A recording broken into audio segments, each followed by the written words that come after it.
அடுத்து நாம திருமந்திரத்துல பார்க்கக்கூடியது பிரளய காலம் பற்றின செய்தி.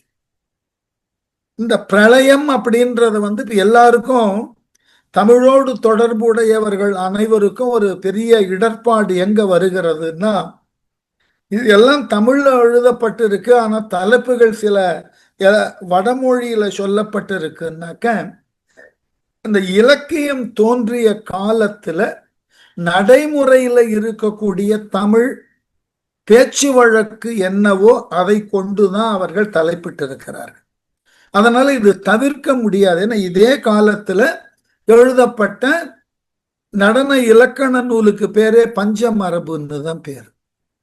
தொல்காப்பியர் காலம், சங்க இலக்கிய காலங்கள்ல முழுக்க முழுக்க தனித்தமிழினுடைய செயல்பாடு தான் இருந்தது. சிலப்பதிகாரத்துல கூட ஒரு விழுக்காடு இல்லைன்னா 0.5 விழுக்காடு வடமொழி சொற்கள் உள்ள நுழைஞ்சன. ஆனால் மணிமேகலை காலத்துல நம்ம படித்து வந்திருக்கிறோம். மணிமேகலையில பல இடங்கள்ல வட சொற்களை பார்க்கிறோம். ஏன்னா மணிமேகலையில தான் அதிகமான புராண நிகழ்வுகளை பற்றி, புத்தனை சார்ந்த புராண நிகழ்வு, நம்முடைய இந்து மதத்தை சார்ந்த புராண நிகழ்வுகள் எல்லாம் உள்ள மெல்ல மெல்ல சொல்லப்படுவதை பார்க்கிறோம். இப்ப அந்த அடிப்படையில அவைகள் முழுமையுமாக, இப்ப நேற்று கூட ஒரு சிக்கல் நடந்தது. என்னன்னாக்க, கந்த குரு கவசம் என்கின்ற ஒரு அடியவர், ஒரு அவதூதர், அவர் அன்னை காலத்துல எழுதப்பட்ட ஒரு நூல் அது.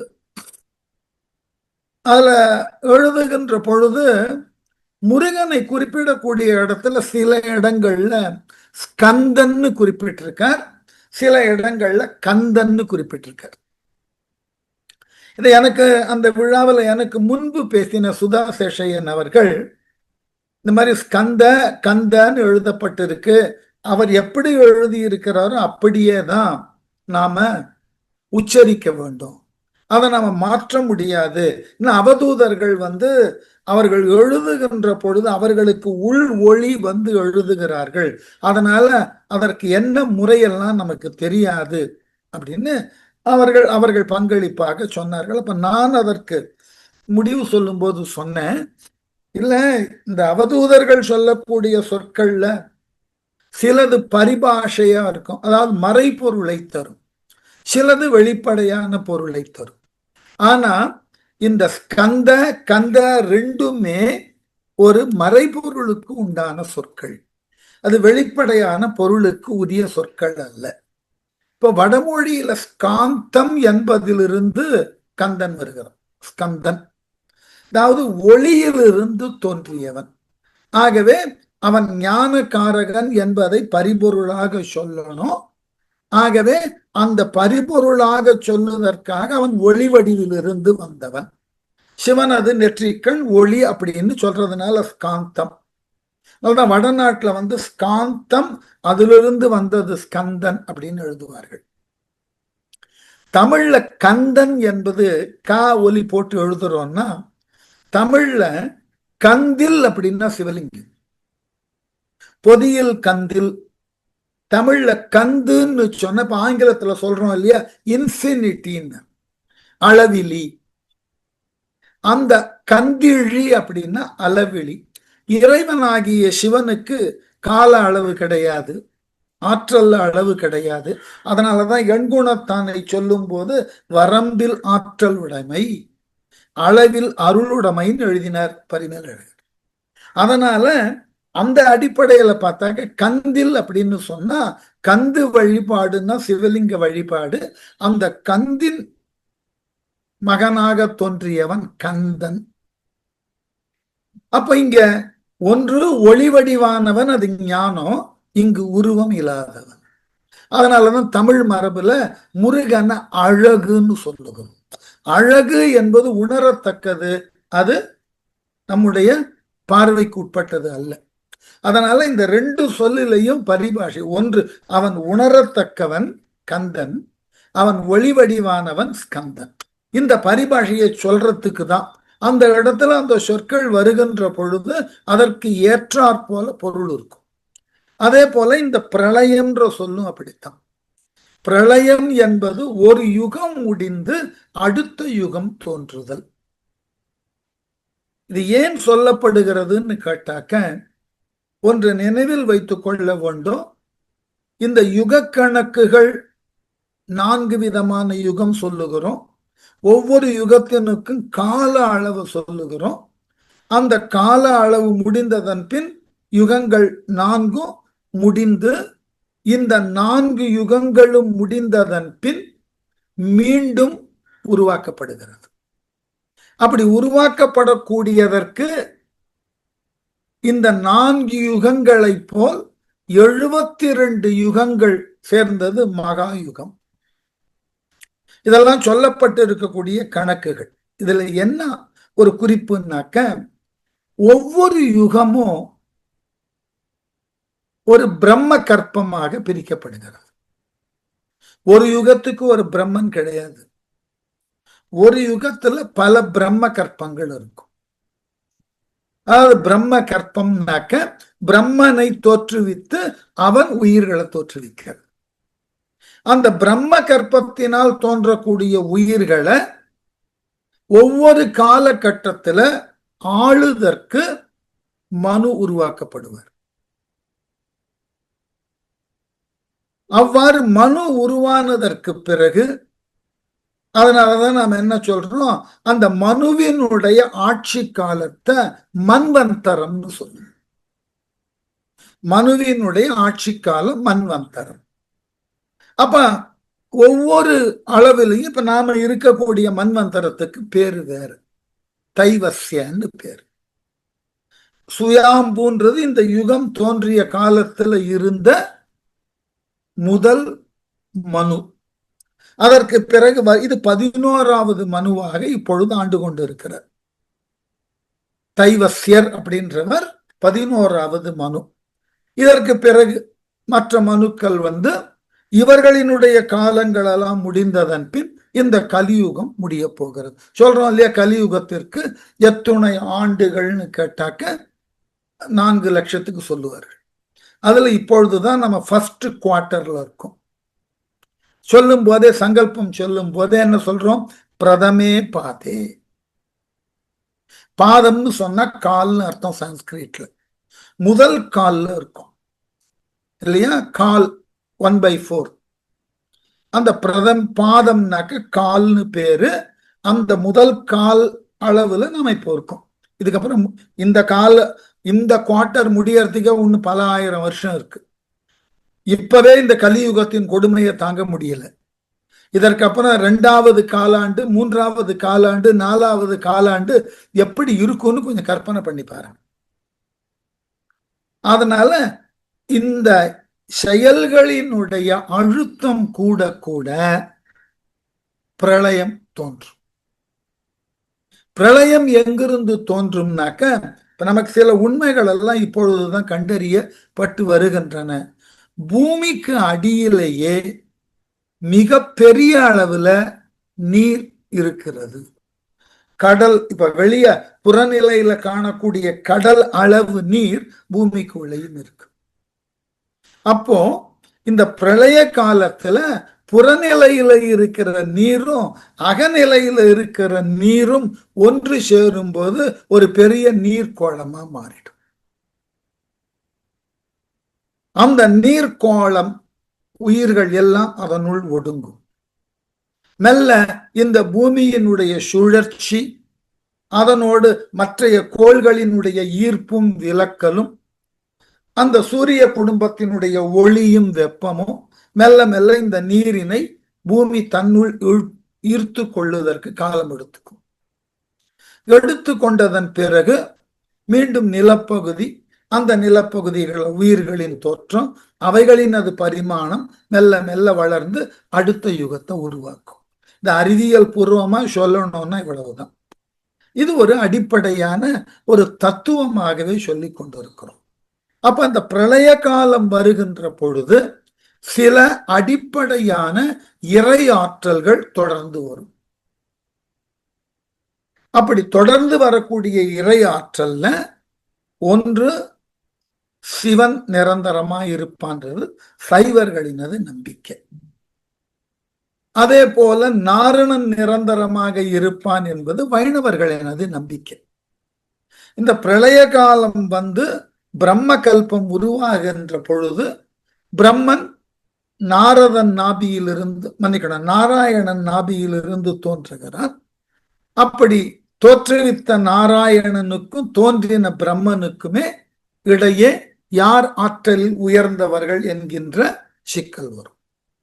அந்த சிக்கல் படைத்தவனுக்கும் படைக்கப்பட்ட பொருளுக்கு எப்பொழுதுமே முரண்பாடு இருக்கும் இல்லையா? அததான் நம்ம வீடுகள் எல்லாம் பார்க்கிறோம். பெற்றோர்களுக்கும் பிள்ளைகளுக்கும் கான்ட்ராவர்சி இருந்து கொண்டே இருக்கும். ஒத்து போனாதான் ஆச்சரியம். அதனால இது தவிர்க்க முடியாது. ஆகவே இந்த முரண்பாடு வந்ததை சிவன் அறிந்து அந்த முரண்பாடினை தவிர்த்து அவர்களுக்கு உண்டான தகுதிக்கு அவர்கள் எதனை செய்ய வேண்டும் என்று வகுத்து காட்டுகிறான். அதை சொல்றதுக்கு தான் இந்த பிரளயம் என்கின்ற 5 பாடல்ல விளக்கம் தருகிறார். அதாவது தோன்றும் காலத்து இந்த உலகம் எவ்வாறு இருந்தது, அதை தோற்றுவித்தவன் எத்தகு எண்ணத்தோடு எத்தகு செயல்பாடுகளோடு இதை தோற்றுவித்தான். இப்ப இதை நாம ஒரு கற்பனைன்னு கொள்ளலாமா, இல்லை இது ஒரு விதமான மயக்கம்னு இல்யூஷன் சொல்லலாமான்னா, பக்தி அடிப்படையில தத்துவங்களை உணருகின்ற பொழுது சில நேரங்கள்ல அது நமக்கு ஒரு மயக்கத்தை தரும், தவிர்க்க முடியாது. இப்படி நடந்திருப்பதற்கு வாய்ப்பு உண்டா, இப்படி நடக்கலாமா, இப்படி சொல்லப்பட்டு இருப்பதற்கு அறிவியல் முடிவு உண்டா? பல நேரங்கள்ல அறிவியல் முடிவுகளை வெளிப்படையாக எடுத்து இது இவ்வாறு என்று விளக்கக்கூடிய முறை இருந்தாலும் அதை விளக்குவதற்கு உரிய தகுந்த நபர்கள் அதனை பற்றின சிந்தனையோடு அதிகமாக வெளியே சொல்லுவதில்லை. என்ன காரணம்னா, இவைகளெல்லாம் படைப்பின் ரகசியங்கள், அதை அவரவர் தங்கள் அனுபவத்திலே உணர்ந்து கொள்ள வேண்டும் என்று எல்லோரும் சொல்லுகிறார்கள். எல்லா சமயங்களிலும் உண்டான ஆச்சாரியர்களை போய் கேட்டீர்கள் என்றால் ஒரு குறிப்பிட்ட கேள்விக்கு மேல பதில் இருக்காது. அந்த பதிலை அவரவர் அனுபவத்தின் மூலமாக உணர்ந்து கொள்ளுங்கள் அந்த ஆச்சாரியர்கள் விட்டு விலகி விடுகிறார்கள். அதனால அவர்கள் பதில் சொல்லவில்லை என்பதினாலேயே இதற்கு விடையில்லை, அவரை நாம் மடக்கி விட்டோம்லாம் நினைக்க வேண்டாம். இல்லை, அதற்கு விடை இருக்கு. சிலவற்றை நாம் அறிந்து கொள்ள முடியும், சிலவற்றை நம் செயலால் புரிந்து கொள்ள முடியும், சிலவற்றை காலம்தான் உணர்த்தும். இந்த 3த்தையும் தெரிஞ்சுக்கும். கண்ணுக்கு நேராக உண்டானதை அறிந்து கொள்ளலாம், சிலவற்றை அனுமானத்தினால் புரிந்து கொள்ளலாம், சிலவற்றை அனுபவத்தினால் தான் உணர முடியும். அதனால இந்த 3 நிலைகள்ல தான் நாம் அறிவு கொள்ளுகிறோம். இந்த 3னை விட்டு நம்மால அறிவை ஏற்றுக்கொள்ள முடியாது. 4வது ஒரு நிலை இருக்கு, ஒருவர் மீது நாம் வைத்திருக்கக்கூடிய மாறிலாத நம்பிக்கை. அந்த நம்பிக்கைக்கு பேர் என்னன்னு கேட்டாக்க ஆப்த வாக்கியம். பெரியவர்கள் சொல்லுகிறார்கள், நம்புகிறோம், அவ்வளவுதான். அதை நாம எதிர்த்து கேள்வி கேட்பதில்லை. இது இப்படி. இததான் அண்மையில கூட ஒரு கருத்துருவாக்கத்தில் சொல்லும் போது நான் அதை வேறு விதமாக சிந்தித்திருக்க வேண்டும்னு நான் நினைத்தது உண்டு. மிகச்சிறந்த முறையில் உபன்யாசம் எல்லாம் பண்ணி கொண்டு இருக்கிறார்கள் அல்லவா ஒரு பெண்மணி. அவர் ஒரு கூட்டத்துல பேசும்போது பொட்டு வைத்துக் கொள்ள வேண்டுமா, ஏன் வைத்துக் கொள்ள வேண்டும் என்று கேட்டால், நம்ம முன்னோர்கள் எல்லாம் வைத்துக் கொண்டார்கள், ஆகவே நாமும் வைத்துக் கொள்ள வேண்டும். இல்ல இதுக்கு அறிவியல் பூர்வமாக ஏதாவது சொல் அப்படின்னு கேட்டா பளிச்சுன்னு ஒரு அடி கொடுத்து, எங்க அம்மா வச்சுட்டு இருந்தா, எங்க பாட்டி வச்சுட்டு இருந்தா, நீயே வச்சு என்று ரொம்ப கடுமையாக சொல்லியத பலர் விமர்சனம் செய்தார்கள். சில நேரங்கள்ல சில கேள்விகளுக்கு நம்மால விடை கூற முடியாதுதான். ஏனென்றால் அது பற்றின அனுபவங்கள் நமக்கு இல்லை. ஞாபகம் வைத்துக் கொள்ளும். இப்ப பழைய காலத்திலெல்லாம் நெத்தியில திலகம் என்று இடுவது எதுலன்னாக்க தூய மஞ்சள்ல உருவாக்கி இருப்பார்கள். இன்னைக்கு எல்லாமே வேதியியல் பொருள்கள்லாம் வந்தாச்சு, ஒட்டக்கூடியனெல்லாம் வந்தாச்சு. தொடக்க காலத்துல வீடுகள் எல்லாம் தெரியும். அந்த குங்குமங்களை வீட்டிலேயே செய்த காலம் உண்டு. இப்ப சில கோவில்கள் முன்னெடுத்து செய்கின்றன. இப்ப சென்னையில சில கடைகள் இது போன்றதாகிய பொருள்களை விற்பதற்கு என்கின்ற கடைகள் இருக்கின்றன. அவர்கள் தயாரிக்கிறார்கள். அதெல்லாம் இயற்கை பொருளை கொண்டு பெரும்பாலும் அவைகளில் மிக அதிக அளவில் இடப்படுவது மஞ்சள் தான். நம்ம எல்லோருக்கும் தெரியும், மஞ்சள் என்பது ஒரு அழகான கிருமி நாசினி. அதனால அதை நெற்றியில இட்டுக் கொள்வதினால் நம்ம உடலை சட்டை போட்டுக்கொண்டு மூடி விடுகிறோம். இந்த முகமதிய கலாச்சாரமாக இருந்ததுன்னா கண்களை தவிர மற்றதெல்லாம் போட்டு முடிக்கலாம். நம்முடைய கலாச்சாரத்தில் அது அனுமதிக்கப்படுவதில்லை. அதனால முகம் ஒன்றுதான் வெளியே தெரியக்கூடிய அளவில் இருக்கு. அதுல எந்த விதமான இன்ஃபெக்ஷனும் வந்துடக்கூடாது என்று ஆதி காலத்துல உணர்ந்து இருக்கிறார்கள்.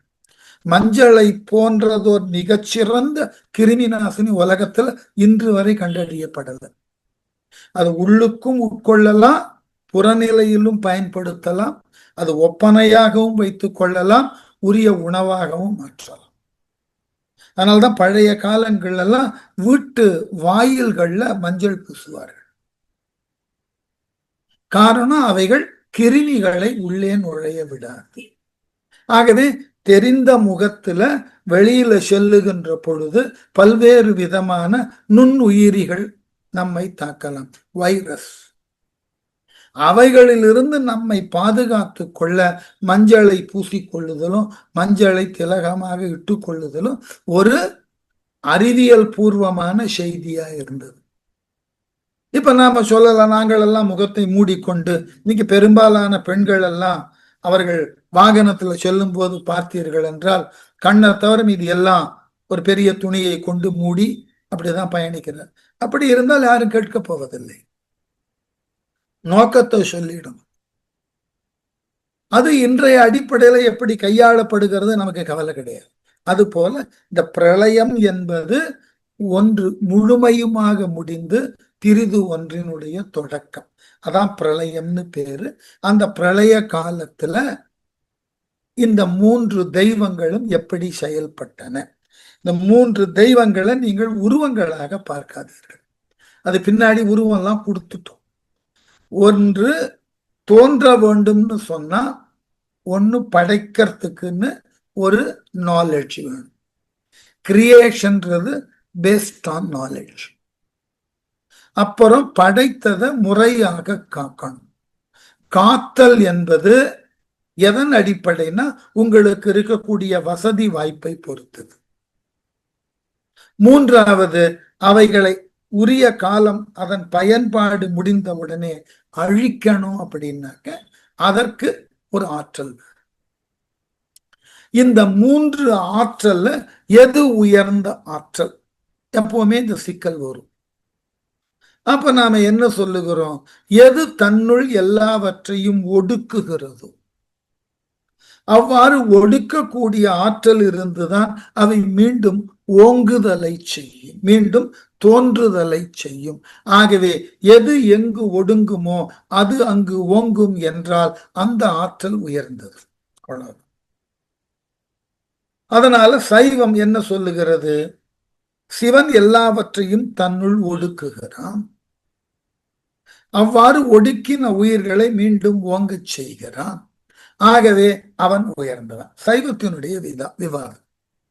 அந்த அடிப்படையில இந்த ஒடுங்குதலையும் ஓங்குதலையும் செய்யக்கூடிய அல்லது ஒடுக்குதலையும் ஓங்குதலையும் செய்யக்கூடிய சிவன், அவனுக்கு முன்பு பிரம்மன் படைத்தலையும் அவனுக்கு முன்பு நாரணன் காத்தலையும் செய்ய அவர்கள் இடையே ஏற்பட்ட கருத்து வேறுபாடும், ஆற்றலில் யார் உயர்ந்தவர் தாழ்ந்தவர் என்ற நிலையையும் பார்த்து இறைவன் முடிவு செய்கிறான்.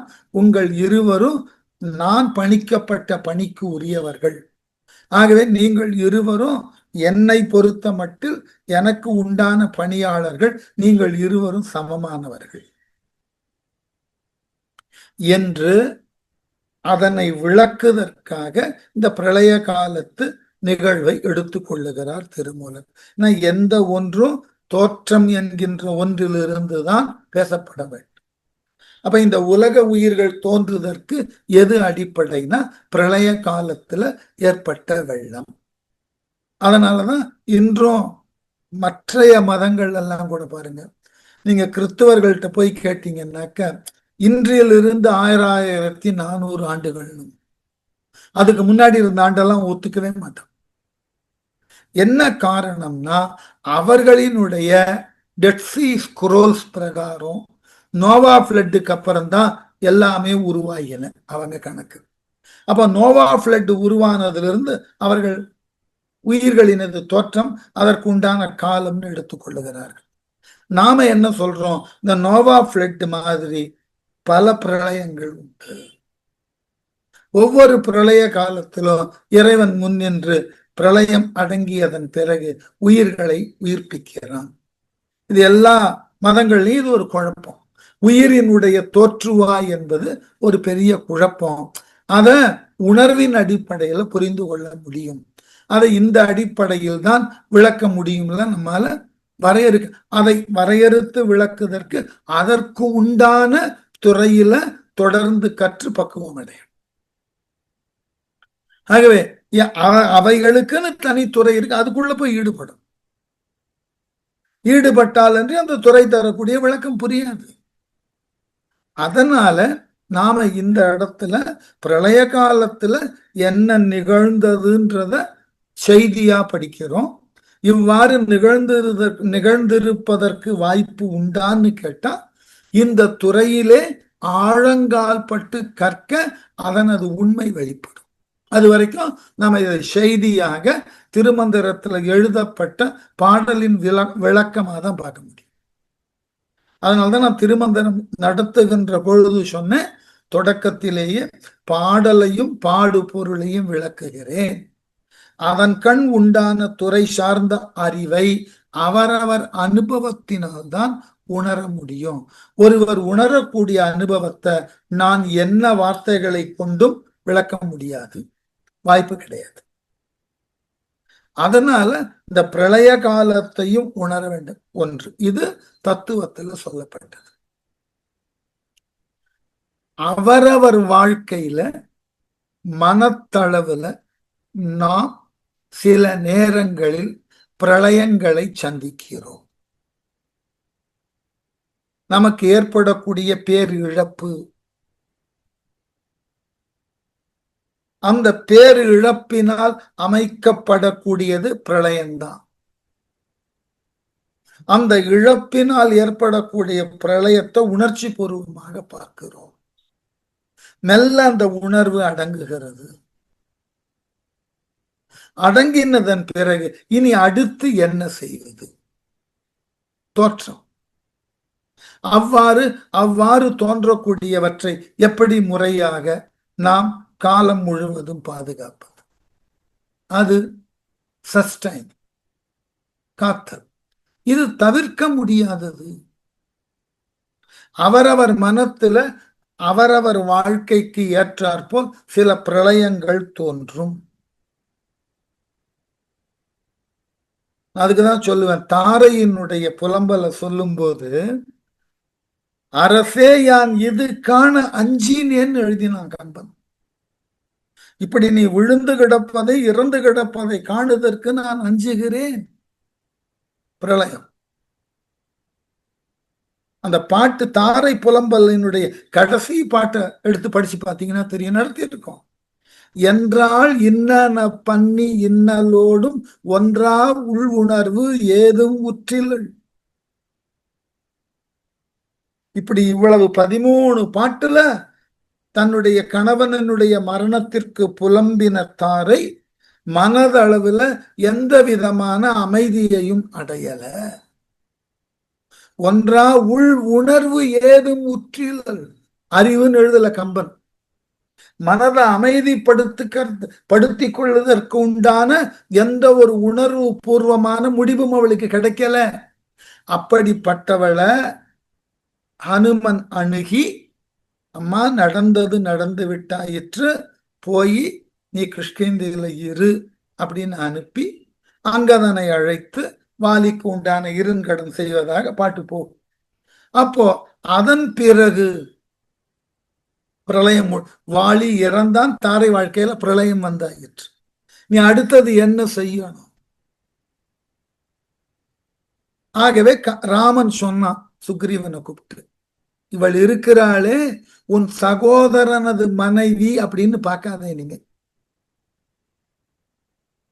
மாறாக அவள் நின் தாய் என்று மரியாதை கொடுக்காரன். உனக்கு அவள் தாய். தமிழ் மரபுல மட்டும் இது ரொம்ப அழகான விளக்கம். வடமொழியில வேற மாதிரி போயிட்டது. அவள் உன் தாய். ஏன்னா தாரைக்கு பயம். கணவனை மலை போல் நம்பி இருந்தோம், அவன் இறந்து பட்டான். அதுவும் சுக்ரீவன் உடன் பிறந்தான், மற்றொருவனுடைய துணையோடு வந்து கொன்று இருக்கிறான். இனி நம்ம நிலைமை என்ன? பிரளயம்.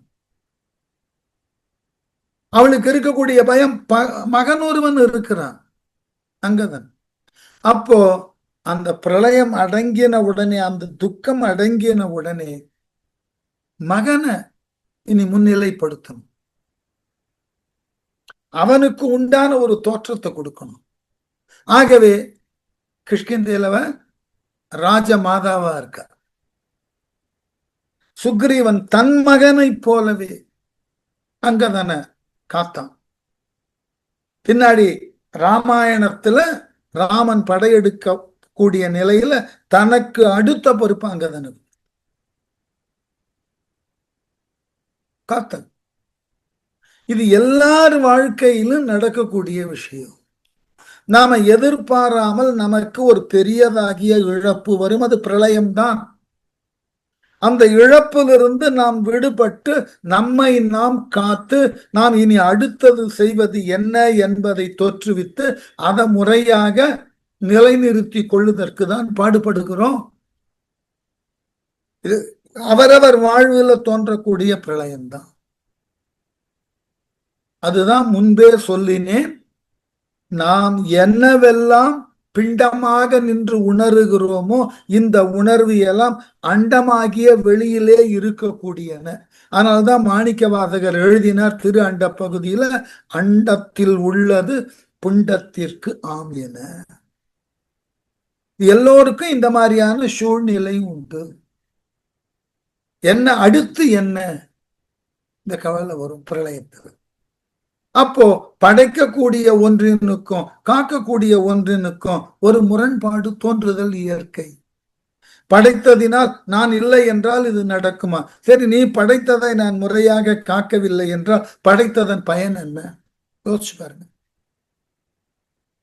உருவாக்கக்கூடிய ஒன்றை முறையாக காக்கப்பட நம்ம பார்க்கிறோம். என்ன பண்ணுவார்கள், வயல்வெளியில நெல் விளைஞ்ச உடனே அரசு துறை வந்து அதை ப்ரொக்வயர் பண்ணும்.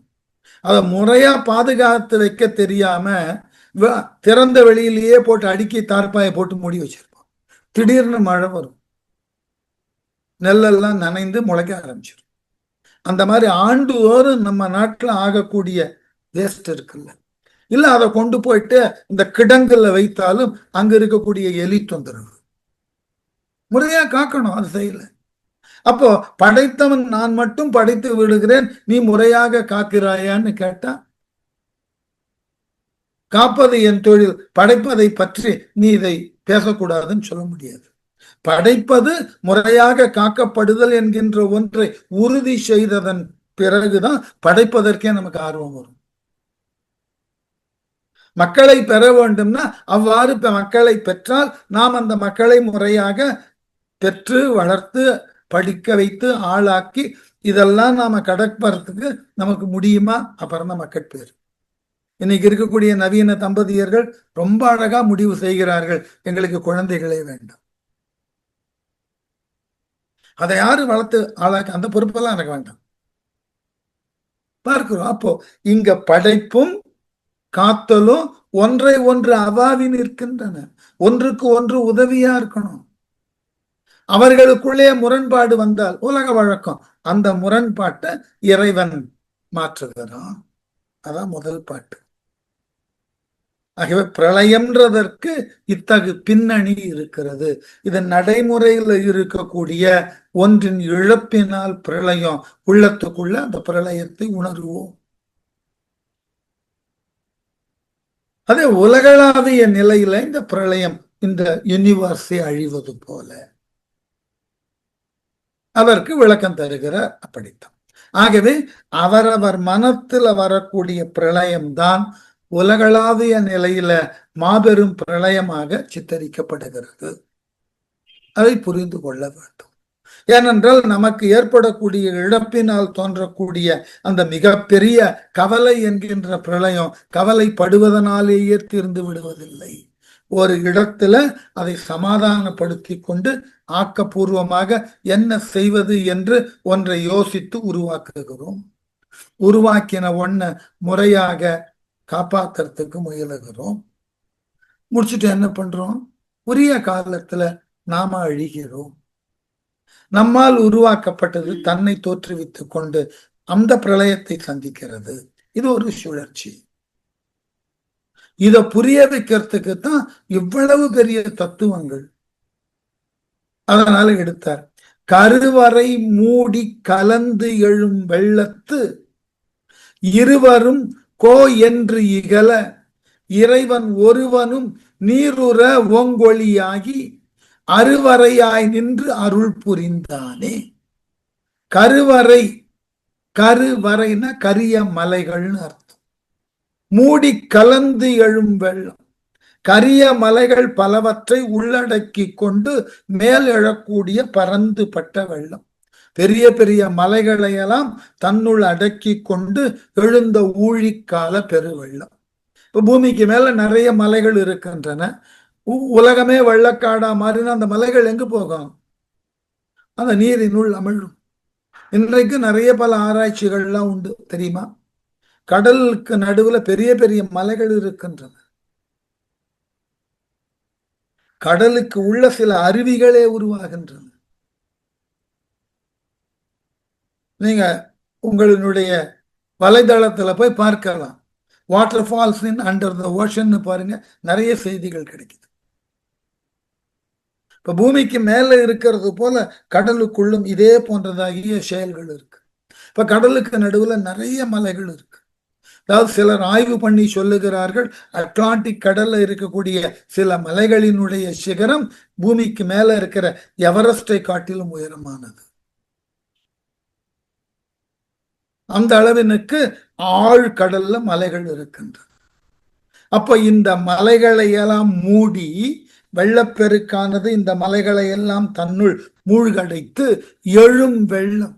எங்கு பார்த்தாலும் நீராக இருக்கக்கூடிய அந்த வெள்ளத்துல இருவரும் கோ என்று, இருவர் நாராயணனும் பிரம்மனும் தாங்கள் தான் முதன்மையானவர்கள், தாங்கள் தான் தலைவர்கள், கோனா தலைமை, தலைவர்கள் என்று இகல அவர்களுக்குள் போட்டி வந்தது.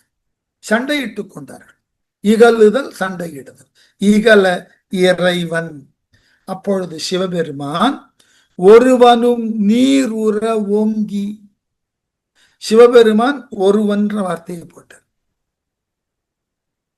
ஒருவன்னு சொன்னா ஆங்கிலத்துல சொல்றோம் இல்லையா, சிங்குலர்லி he is the one and the only.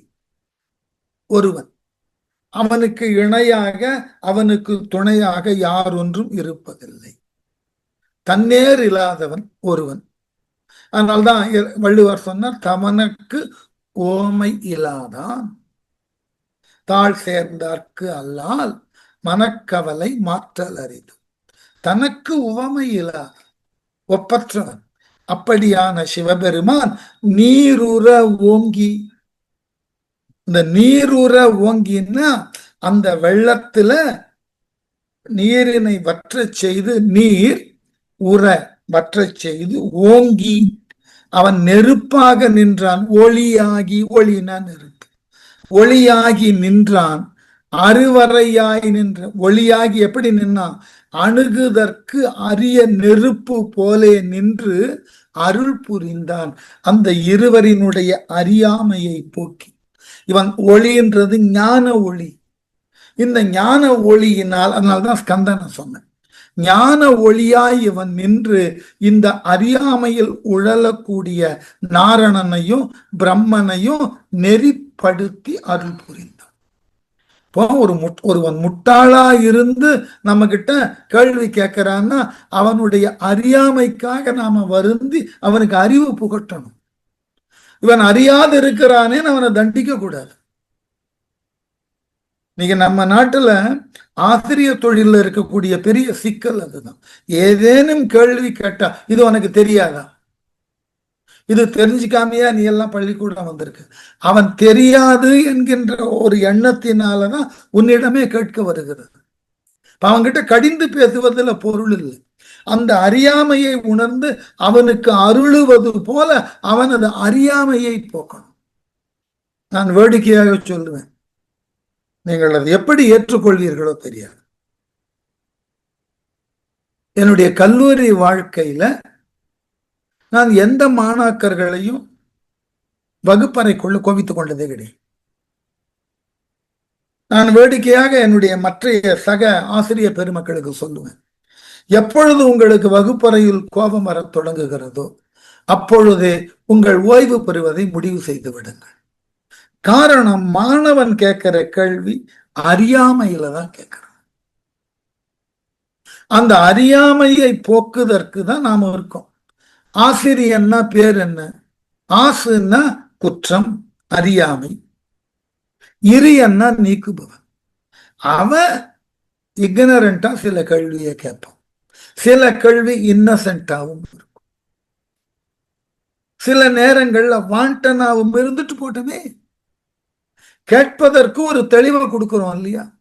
பல பேர் வகுப்பறையில கேள்வி கேட்பதற்கே அச்சப்படுவான். காரணம், இவர் எந்த விதமான விடை சொல்லுவார், ஏதாவது தண்டித்து விடுவாரோன்ற பயம் இருக்கும். அதெல்லாம் கேட்கறதுக்கு இடம் கொடுக்கும். அதனால்தான் அருளுதல்ன்ற வார்த்தையை போட்டு அவர்கள் இருவரும் தருக்கினார்கள் அறியாமையினால. அப்படி தருக்கி நின்ற இகல் கொண்டு நின்ற இருவரையும் அருள வேண்டி உரிய விடையை சிவபெருமான் கொடுத்து அவர்களை உணரச் செய்தான். நம்ம கிட்ட கேள்வி கேட்கிறவனுக்கு பதில முறையா எடுத்து சொல்லி அவனுக்கு நாம அறிவையும் தரணும். அதோடு நீ எது கேட்டாலும் சொல்லுதற்கு நான் இங்கு இருக்கிறேன் என்ற நம்பிக்கையை உணர்வு பூர்வமா அவனுக்கு ஊட்டணும். அவன் தான் ஆசிரியனா இருக்க முடியும். என் வீட்டுல அது ரொம்ப அழகான, என் மகள்கிட்ட கேட்டு பாருங்க சொல்லுவோம். அவளுக்கு இன்னைக்கு என் மீது இருக்கக்கூடிய ஒரு மிகப்பெரிய கோபம் என்னன்னா, உன் ஸ்டூடெண்ட் எல்லாம் வந்தா அப்படியே ரொம்ப சிரிச்சு பேசி எல்லா விதத்திலையும் அவங்க கேட்கறதுக்கெல்லாம் பதில் சொல்றேன், எங்கிட்ட மாத்திரம் ஏன் எரிஞ்சு விழற அப்படி. நான் சிரித்து கொண்டே சொல்லுவேன், அவர்கள் என் மாணாக்கர்களாக இருக்கிறார்கள், நீ என் மகளாக இருக்கிறாய், அதான் வித்தியாசம். நீயும் என்னுடைய மாணவர்கள்ல ஒருவரா பாடம் படிக்க வந்தா இப்ப என்னுடைய வேறு முகத்தை தான் நீ பார்ப்ப. அங்க எந்த விதமான கோபமோ, காரணம் அறியாமையிலேயோ அறிந்தோ ஒரு வினா கேட்கப்படுகிறதுன்னா அவர்கள் ஏதோ அதற்கு உரிய விடையை நம்மிடமிருந்து வேறு நிலையில எதிர்பார்க்கிறார். இப்ப அறியாத ஒரு வினான்னா சரி தெரிந்து கொள்ள ஆசைப்படுகிறார்கள், அறிந்ததையே கேட்கிறார்கள்னா அதுல நான் என்ன சிந்தித்து இருக்கிறேன் என்பதை அவர்கள் ஒரு முடிவுக்கு வந்திருக்கிறார்கள். அந்த முடிவிலிருந்து என்னுடைய முடிவு எத்தகையது, எந்த அளவில் வேறுபட்டதுன்னு கேட்க அவர்கள் ஆசைப்படுகிறார்கள். அவ்வளவுதானே. இப்ப நீ தெரியும், அவர்கள் கேள்வி கேட்கின்ற பொழுதே தெரியும் விடை தெரிந்துதான் கேட்கிறேன். நானே சொல்லுவேன், ஓ உனக்கு இந்த விடை தெரிஞ்சிருக்கு, நான் என்ன யோசிக்கிறேன்னு தானே உனக்கு தெரிஞ்சுக்கணும், இதான் என் விடை, என்ன அளவில் நான் அதை இவ்வாறு புரிந்து கொண்டு இருக்கிறேன்னு என்ன அளவில்ன்ற வார்த்தையும் சேர்த்துருவேன். இப்ப இறைவன் என்ன செய்யறான், இந்த பிரம்மனும் நாரணனும் தங்களுள் யார் உயர்ந்தவர்கள்னு தருக்கி செயல்படுகிறார்களே, இதனால உலகத்தினுடைய படைப்புக்கும் காத்தலுக்கும் இடைஞ்சல் வந்துடும். படைக்கிறவனு காக்கிறவனு பிரஜுடிஸ்டா இருக்கக்கூடாது, அர்த்தம் இதுதான். நீங்கள் ஒன்றை உருவாக்குகிறீர்கள்னா பிரஜுடிஸ்டா உருவாக்க கூடாது. அதே போல ஒன்றை ப்ரொடெக்ட் பண்றீங்கன்னா அங்க பிரஜுடிசம் வரக்கூடாது. இதுக்குதான் கடவுட்கொள்கையை வச்சது. படைக்கின்ற பொழுது ஏன் பிரம்மனுக்கு என்ன சொல்லப்பட்டது? அந்தந்த உயிர்களினுடைய கர்ம பலன் எதுவோ அதற்கு தகுந்தாற்போல் பேலன்ஸ்டா படைச்சுட்டே போகணும். இன்னார் இனியர் வேண்டுபவன் வேண்டாதவன்லாம் பிரம்மா பார்க்க கூடாது. அப்படி வேறுபாடு இல்லாமல் டிஸ்கிரிமினேஷன் இல்லாம படைக்கிறதுனாலதான் நமக்கு இந்த உலகத்துல பல ஆச்சரியம் இருக்கு. 100 வயதானவனும் ஹெல்த்தியா இருக்கான், 3 வயது குழந்தைக்கு எல்லா நோயும் இருக்கு. எப்படி? அவரவர் பெற்ற பலன் அவ்வளவு. அந்த குழந்தை கருவுற்ற காலத்துல பெற்றோர்களுக்கு என்னெல்லாம் மரபுசார் நோய் இருந்ததோ அதெல்லாம் அந்த குழந்தைக்கு வந்திருக்கும். பெற்றோர்களுக்கு அந்த மரபுசார் நோய் எப்படி வந்திருக்கும்? அவர்களினுடைய வாழ்க்கையில அவர்கள் பழகின வாழ்க்கை பழக்கத்துல அவர்கள் சில நோய்களை வரவழைத்திருப்பார்கள். கர்மம்னா செயல் தானே. அவர்களால் மேற்கொள்ளப்பட்ட ஒரு செயல் அது அவர்களுக்குள் நோயை தோற்றுவித்து அதன் காரணமாக அவர்களுக்கு உண்டான குழந்தையில் அந்த நோய் பரவுகிறதுன்னா இது கர்மா தான். நம்ம கர்மான்றதுக்கு உடனே அப்படியே ரிலிஜியஸ் ஃபெய்த்துக்கெல்லாம் கர்மம்னா செயல். 2-3 தலைமுறைக்கு முன்னாடி நம்ம முன்னோர்கள் என்ன செயலை செய்தார்களோ அதனால் அவர்கள் என்ன நோயை வர வைத்துக் கொண்டார்களோ அது அடுத்த தலைமுறைக்கு மடைமாற்றம் செய்யப்படுகிறது. அவ்வளவுதானே. இதுல எங்க நமக்கு கடவுட்கொள்கை வந்தது? இப்ப நமக்கு தெரியும் இல்லையா, பெற்றோர்களுக்கு ஜீனாலஜியா தானே படிக்கிறோம். பெற்றோர்களுக்கு இருக்கக்கூடிய சில நோய் அமைப்புகள் பிறக்கக்கூடிய குழந்தைகளுக்கு வரும். இது தவிர்க்க முடியாது. சொல்றோம் இல்லையா, இதுக்கு பேர் ஹெரிடிட்டரி. அடுத்த வார்த்தை இது பரம்பரையாக வரும். சரி, இதுக்கு பேர் கர்மான்னு இல்லாம வேற என்ன சொல்லுவது? கர்மம்னா நீங்க உடனே தத்துவ ரீதியா போயிட்டு என்ன ஒரு மோசமான இல்ல. கர்மம்னா செயல். செய்பவன் கர்த்தா. தொல்காப்பியத்துல இருக்கு. வினை சொல்லுக்கு என்ன விளக்கம்? செய்பவன் கருவி கர்த்தா. இப்ப செய்பவன். இப்ப நாம ஏதோ ஒரு தவறை செய்து அதன் மூலமா ஒரு நோயை வரவழைத்து கொண்டு இருக்கிறோம். அந்த நோயின் அது கிருமி நம்முடைய மரபியல் அணுக்கள்ல போய் உட்காந்துக்குது. அடுத்த தலைமுறையை உருவாக்குகின்ற பொழுது இந்த மரபியல் சார்ந்த அணுக்கள் அந்த கருவிலே உருவாகி விடுகிறது, அந்த நோய் வருகிறது. இத ஜீனோமேப்பிங் பண்றாங்களே இப்போ. இப்ப இதுதான் கர்மம். அப்போ படைக்கக்கூடியவனோ காக்கக்கூடியவனோ 2 பேருமே எந்த விதமான பிரஜுடிஸ்டுக்கு உட்படாமல் ஒன்றை பற்றி முன்பு இது இப்படித்தான் இருக்கும் என்று தாங்களாக யூகித்து செய்யக்கூடாது. காக்கக்கூடிய பொறுப்புல இருக்கக்கூடியவன் நம்மிடம் 2 பேர் வந்திருக்கிறான். ஒருத்தனுக்கு ஒரு மாதிரியாகவும் இன்னொருத்தனுக்கு வேற மாதிரியுமாக காக்க முடியாது. ஆகவே இந்த 2 பேருக்கும் பிரஜுடிஸ்ட் வந்துடக்கூடாது. இவங்க 2 பேரும் சண்டை போட்டுக்க ஆரம்பிச்சா பிரஜுடிஸ்டுக்குள்ள போவாங்க. அப்படி போனால் கடவுள்ன்றத மறந்துருங்க. இந்த அன்பயாஸ்டா பிரஜுடிஸ்ட் இல்லாம படைக்கணும், காக்கணும். அதுக்குள்ள மோதல் வந்தா அழிக்கிறவனுக்கு எப்பவுமே பிரஜுடிஸ்ட் இருக்கு. எதை போட்டாலும் அழிக்கும். அதுக்கு உண்டான அதனால பிரஜுடிஸ்டே இல்லாதது அழிக்கிறது. அது முதன்மைப்படுத்தப்பட்டு படைக்கக்கூடியதையும் காக்கக்கூடியதையும் முட்டா பசங்களா நீங்க 2 பேரும் பிரஜுடிஸ்ட் இல்லாம செய்யுங்க என்று ஒளி வடிவுன்னு ஞான வடிவில். அதுக்குதான் நான் ஸ்கந்தத்தை ஒளின்னு சொன்னேன். அவன் ஞான பண்டிதன். அனுபூதியில் எழுதினார் இல்லையா அருணகிரிநாதன், ஞான பண்டிதன். ஞானத்தை ஆளுமையோடு தான் உணர்ந்து அடுத்தவருக்கு உபதேசித்தவன். அதனாலதான் தகப்பனுக்கே உபதேசம் பண்ணிட்டான். அதான் நாம நினைக்கிறோம் நம்முடைய இதிகாசங்கள்லயோ புராணங்கள்லயோ தத்துவங்கள்லயோ சொல்லப்பட்ட நிகழ்வுகளை நிகழ்வுகளாக பார்க்காதீர்கள். அதன் பின்புலத்துல நாம் அறிவு பெறுதற்கு எங்கேயோ ஒரு வழியை சொல்லி இருக்கிறார்கள். அதை அணுகாமல் அந்த புராண கதைகளாக பார்த்தோம்னா நாம உண்மையை புரிந்து கொள்ள முடியாது. கதை எதற்கு சொல்லப்பட்டதுன்னா ஒரு மெட்டபர், அது ஒரு உருவகம். அப்பதான் அந்த கதையை நினைவில் வைத்துக் கொள்ள முடியும், அந்த நிகழ்வை நினைவில் வைத்துக் கொள்ள முடியும். அந்த நினைவுகளில் இருந்து நாம பெறப்படக்கூடிய உண்மை வேற. இப்ப கணிதத்துல ஏதாகிலும் ஒரு புதிருக்கு விடை தெரியலன்னா விடை தெரிகிற வரைக்கும் அதற்கு உண்டான விடையை எக்ஸ் என்று குறித்துக் கொள்வோம். தற்போதைக்கு அதை எக்ஸ் என்று வைத்துக் கொள்வோம். அப்ப கணக்குக்கு உண்டான படிநிலைகளை எல்லாம் போட்டதற்கு பிறகு இறுதியில் எக்ஸ் இஸ் ஈக்குவல் டுன்னு ஒரு முடிவை கொடுப்போம். அதுதான் தோற்றத்துல நமக்கு ஒரு எக்ஸ் வேணும். அவைகளை சொல்லுவதற்குத்தான் இந்த படைத்தலும் காத்தலும் செயல்பாடு.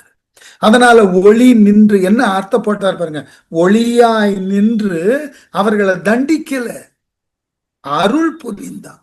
உன்னுடைய தகுதி இது, நீ இதனுக்கு உட்பட்டு இவ்வாறு செயல்படு, அதுக்கு மீறி நீ போகாத. ஆகவே ஒருவன் செய்த தவற தண்டிப்பது சட்டம், ஞாபகம் வைத்துக் கொள்ளுங்கள். ஆனால் ஒருவன் செய்த தவறை உணரச் செய்து அவனுக்கு அருள் தருவது தர்மம். சட்டம் பெருசா தர்மம் பெருசான்னா தர்மம் தான் பெரிது. சட்டம் பல நேரங்கள்ல நேர் எதிர் விளைவை தருகிறது. ஒன்றும் வேண்டாம், சிறு தவறு செய்து ஒரு 15 நாள் அவன் சிறைச்சாலைக்கு போகட்டும், வெளியே வரும்போது பல பெரிய தவறுகள் செய்வதற்குண்டான திட்டத்தோட வரும். ஏன்னா சிறைச்சாலையில இருந்த பல பெரிய குற்றவாளிகளோடு பழகி பல புதுவிதமான குற்றங்களை எல்லாம் செய்து கொள்ளுவதற்கு உண்டான தெளிவான அறிவோட வரும். எப்படி? ஆகவே சட்டம் தண்டனை தரும், தர்மம் ஞானத்தை தரும். எது முக்கியம்? தண்டனையை கொண்டு நாம நம்முடைய வாழ்க்கையையும் இழப்போம், நம்முடைய எதிர்காலத்தையும் இழப்போம். இல்லை. அதனால்தான் இறைவன் என்ன செய்யறான், முரண்பட்டு நின்ற இருவரினுடைய தவறை சுட்டி காட்டி நீங்கள் இவ்வாறு செய்தல் கூடாது என்று சொல்லி அவர்கள் முன்னே ஞான வடிவாய் நின்று தன்னுடைய ஞானத்தினால் அவர்களுக்கு உண்டான அருளின் வெளிப்பாட்டை தந்து அவர்களுக்கு அருள் புரிகிறான். கடவுள் நம்மை திருத்துதற்காக இருக்க வேண்டுமே ஒழிய நம்மை தண்டிப்பதற்காக இருந்து விட்டால் அந்த கடவுள் தோற்று போவார். இப்ப நம்ம குழந்தை வீட்டுல தவறு பண்ணுகிறது, தாயோ தந்தையோ என்ன பண்ணுகிறார்கள், அந்த குழந்தையை திருத்துதற்கு தண்டனையை ஒரு டூலா வைக்கிறார். சில நேரங்கள்ல திருத்துதற்கு பயன்படுத்தப்படக்கூடிய அந்த டூல் ஒரு முரண்பட்ட விளைவை கொடுத்துட்டதுன்னா தண்டனையை வித்ட்ரா பண்ணிக்கிறாங்க. அதனால இறை அருள் என்பதை நுணுக்கமாக பார்க்க வேண்டும். தவறுகளை களைந்து உங்களை நல்வழிக்கு ஊக்குவிப்பது இறையாற்றல், அதுக்கு பேரு தர்மம்னு பேர். உங்கள் தவறுகளை கண்டு அதற்கு தண்டனை கொடுக்கிறது சட்டம். சட்டம் பெரும்பாலும் நன்மையை கொடுக்காது, ஆனால் தர்மம் என்பது நன்மையை தவிர வேறு எதையும் கொடுக்காது. அதனால இறைவன் அருள் புரிகிறான். தன் முன்னே முரண்பட்டு நின்ற இருவரை அவர்களுக்கு உண்டான தொழிலை சுட்டி நீங்கள் இருவரும் இது போன்று முரண்பட்டு நின்றீர்கள் என்றால் உங்களால் மேற்கொள்ளப்படக்கூடிய அந்த செயலாகிய படைத்தலும் காத்தலும் முழுமை பெறாது என்று அவர்களுக்கு ஞானத்தை ஊட்டி தன் அருளினை காட்டி அவர்கள் இருவரும் தங்கள் தொழிலை இயல்பாக செய்தற்கு வழிவகை செய்கிறான். இதான் இந்த பாட்டு. ஆகவே இது கடவுள்ன்றதை நீக்கிட்டு நாம வாழ்க்கையில பல நேரங்கள்ல முரண்படுவோம். அந்த முரண்பாடுகளுக்கு இடையே நமக்கு ஞானம் ஊட்டுதற்கு யாரேனும் வருவார்கள். அந்த முரண்பாட்டினிலிருந்து விலகி அவர்களால் ஊட்டப்பட்ட ஞானத்தை கொண்டு நம்மை நாம் திருத்தி கொண்டு வாழ தலைப்படுவோம். ஆகவே உயிர்கள் தன்னை திருத்தி கொள்ள வேண்டுமே ஒழிய உயிர்களை தண்டிப்பதினால் பயன் ஏதும் இல்லை. தவறு செய்வதற்கு எல்லாம் சிறைச்சாலை தான் தண்டனைன்னா இப்ப என்ன ஆகும்? நாடே ஒரு சிறைச்சாலையா மாறிடும். நாடே ஒரு சிறைச்சாலையாக மாறும். இன்றைக்கு அதை தான் செய்து கொண்டு இருக்கிறோம். நாளுக்கு நாள் என்ன செய்து கொண்டு இருக்கிறோம்? சிறைச்சாலையினுடைய அளவை கூட்டிக் கொண்டே போகிறோம். இங்கு யார் ஒருவருக்கும் திருத்தி ஞானம் கூட்டுதலிலே நாட்டம் இல்லை. மாறாக ஒருத்து தண்டிப்பதில் தான் ஆற்றலையே காட்டுகிறார். இதுதான் நம்மிடம் இருக்கக்கூடிய மிக பெரியதாகிய சிக்கல். இது நமக்கு புரிவதில்லை. ஆகவே தவறு என்பது எர்ரர் இஸ் ஹியூமன், அழகா சொல்லப்பட்ட இடம் அது. தவறு என்பது நம்முடைய இயல்பு. அறியாமையினால் நாம் அதைத்தான் செய்வோம்.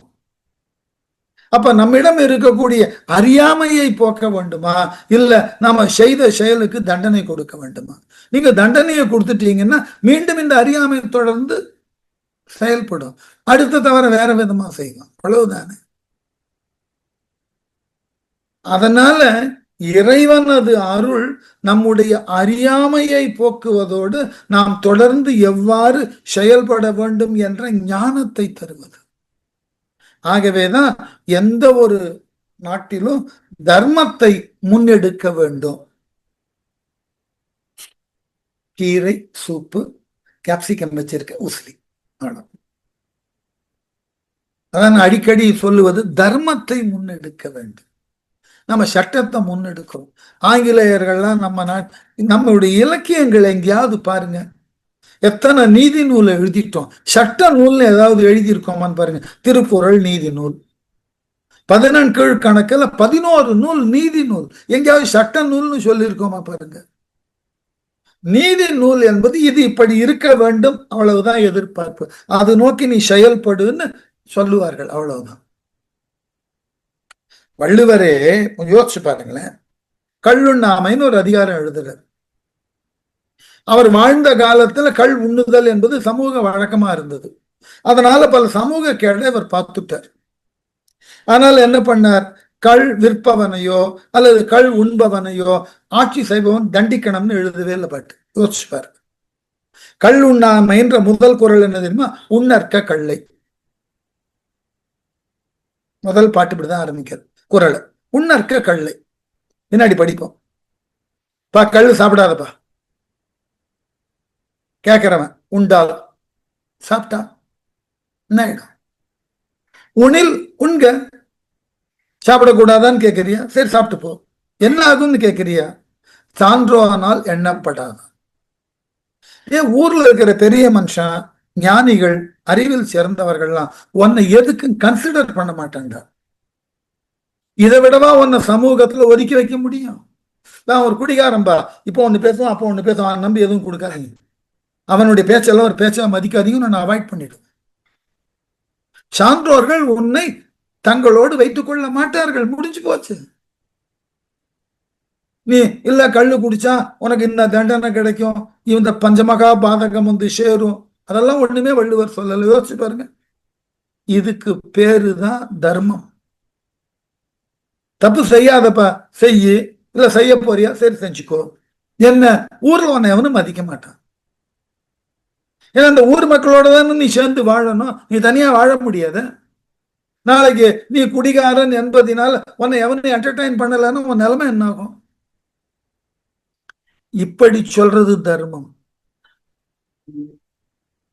இல்ல. இல்ல நீ மது அருந்தினாயா, ஆகவே உனக்கு ஒரு 3 வாரம் சிறை தண்டனைன்னா பிரயோஜனம் இல்லை. அதனால்தான் நம்முடைய தமிழ் இலக்கிய மரபுகள்ல நீதி நூல்கள் தோன்றின. சட்ட நூல்களில் சட்டம்ன்ற சொல்லே நம்ம இலக்கியத்துல கிடையாது, தெரியுமா? ஆச்சரியமான விஷயம். சட்டம் இதனை சொல்லுகிறதுன்னு ஒரு எங்கேயாவது ஒரு இடத்துல காண்பீங்க பாருங்க. நம்முடைய இடைக்கால தொல் இலக்கியங்கள்ல கிடையாது. இது நீதி அன்று, தெரிஞ்சுக்கும். புலவன் மன்னனுக்கு சொல்றான், இது நீதி அன்று. தன் மனையாளை துறந்து வேறு ஒருத்தியோடு வாழணும்னு பேகன் நினைச்சான். புலவர்கள் போய் சொன்னார்கள், இது முறை என்று. நீ மயிலுக்கு போர்வை கொடுத்த மிகப்பெரிய வள்ளல் உன் மனைவிக்கு இப்படியா பட்ட ஒரு துன்பத்தை நீ கொடுக்கலாமா? இது முறை என்று நான் உங்களுக்கு தேவை. It is not ethic. அதான் முக்கியம். அதனாலதான் இந்த பிரளயத்தை இப்படி புரிந்து கொள்ளுங்கள். பிரளயம் என்பது அவரவர் வாழ்க்கையில ஏற்படக்கூடிய சில மாபெரும் இழப்புகள். அந்த இழப்புகள் தோன்றும் போது நாம் என்ன செய்வது, யாரை பின்பற்றுவது என்ற பிரஜுடிஸ்ட் வரலாம். அப்ப நமக்கு ஞானத்தினை கொண்டு நாம் இதனை செய்ய வேண்டும், இவ்வாறு செய்து அதை காக்க வேண்டும்னு ஒரு தெளிவை பெற வேண்டும். அப்படி பெற்றோம் என்றால் நம்முள் தோன்றின பிரளயம் மெல்ல அடங்கும். இல்லை என்றால் அந்த பிரளய வெள்ளத்திலேயே, அந்த கவலை என்ற வெள்ளத்திலேயே நாமும் இழுத்து செல்லப்படுவோம். அந்த தத்துவத்தை சொல்றதுக்கு ஒரு குறியீடாக பிரம்மன், விஷ்ணு என்று சொல்லி பிரளய கால வெள்ளம் என்பதை சொல்லி அதில் அவர்கள் இருவரும் தருக்கினார்கள். அவர்களுக்கு இடையே உண்டான அந்த பிரஜுடிஸ்ட மாற்றி அவர்களை பயன் உள்ளவர்களாக செயல்பட ஞானத்தை தந்து அருளினான் இறைவன். அதனால இது பிரளயம். சரியா? என்று இதோட நிற்கட்டும். நான் அடுத்த பாட்டு இன்னும் 1.5 நிமிஷம் இருக்கு, படிக்க வேணா போகலாம். விளக்கம் சொல்றதுக்கு இன்னும் கொஞ்சம் நிறைய நேரம் வேண்டும். அதனால்தான் அலைக்கடல் உடல் உறுத்து அண்டத்து வானோர் தலைவன் எனும் பெயர் தான் தலைமேற்கொண்டு உலகார் அழற்கண்டு உள் விழாது ஓடி அலைவாயில் வீழாமல் அஞ்சல் என்றானே. அந்த கவலை பிரளயமாக வருகின்ற பொழுது அந்த பிரளய வெள்ளத்துல தானே தனி முதல்வன் என்று நின்று அந்த பிரளய வெள்ளத்துல தன்னை இழக்காமல் சிவன் நின்றான். அதான் அடுத்த பாட்டு. அப்போ தன்னை இழக்காமல் நிற்பதற்கு ஒருவன் என்ன செய்ய வேண்டும் என்பதை அடுத்த பாட்டுல சொல்லுகிறார். மனித வாழ்க்கையில கவலைகள் வெள்ளம் போல வரும்.